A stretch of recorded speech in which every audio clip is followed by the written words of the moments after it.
Welcome back to Scouring Canadian News, so you don't have to. Confusing times we're living in, and who can you trust? The legacy media? Independent journalism? Some old guy on the street corner yelling about squirrels? One thing is for sure, he's right about those little fuckers that'll attack you in your sleep if you're not careful! Welcome to SCNSY DHT's expose on under-information. What is it? Well, there's a lot to unpack, so first let's start off with the aptly named Chrystia Freeland. Freeland. Chrystia Freeland, the serene and gentle face of seizing bank accounts, whose virtuous environmentalism signaled to the entire nation that she was riding her bike and taking public transit to work by charging taxpayers for cab rides and limousines to work. She made the news the other day when one of her RCMP bodyguards cross-checked and unlawfully arrested rebel news reporter David Menzies. It's an amazing world that we live in where being annoying is grounds for arrest. But hey, that's Freeland, you know? Freeland. Moving right along, let's talk about the CBC, who just had to celebrate the fresh $33 million they will be getting from Google by cutting 600 jobs and canceling their annual New Year's celebrations. Keep in mind, however, that the Canadian government won that money fair and square from the evil tech giant by folding to every single one of Google's demands. But don't worry, because the CEO of the CBC, Catherine Tate, may still be getting her year-end bonus. But who's to say? She sure will not. But then let's change the subject, shall we?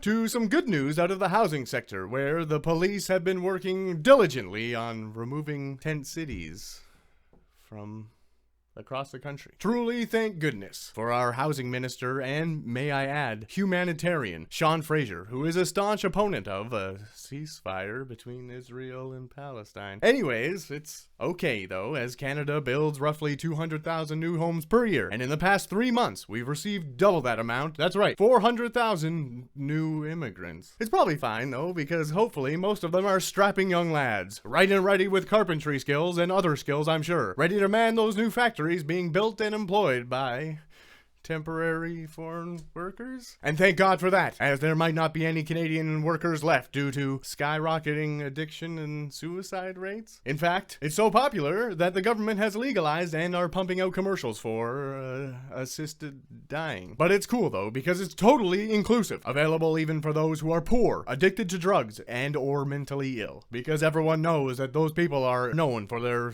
sober choice-making abilities. But hey, at least for the surviving new and used Canadians alike, our pensions will be safe, because the province that contributes the most to the Canadian pension plan is fervently committed to backing out.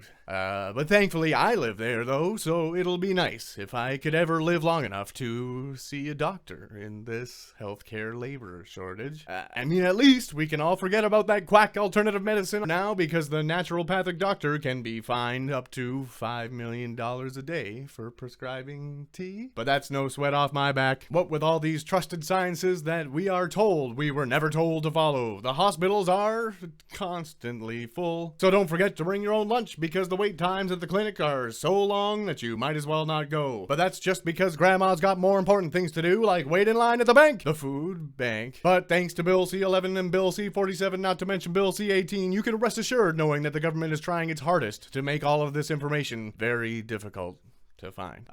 Don't believe me? Look at my hair, why would you? Just ask the Access to Information Minister, but not too much, because now she can deny any request if it is deemed annoying. Or let's just move on from all that. What about Prime Minister Justin Trudeau, who really came through for the people of this fine country by finally paying for his own family Christmas vacation by getting it for free from his wealthy friends? But it all makes sense, it's all in control, and you can tell that because our Prime Minister is still on vacation because his government-issued military plane has been grounded due to mechanical issues twice in under 9 months. Good thing we send all of our money to foreign military operations, or he might have to come back, because he's got a lot to do after all. First on the list, overseeing the construction of the new Prime Minister's residence. See? Another house! Thanks, Sean. But I digress. As you can see, it's not duress Canadians are under, it's information. It's too much, or it's not enough, or the wrong stuff. Whatever it is, just don't call it gaslighting or the Environment Minister will try to tax it. Let's just call it a green slush then. That way we can all drink from it now with plastic straws. Again, for the time being, if you have the right friends. Especially don't call it like it is, or you may be accused of wanting to make America great again. I really hope this cleared up any confusion you may have had. I'm Logan Cameron for as long as they'll let me be. And this is Scouring Canadian News, so you don't have to.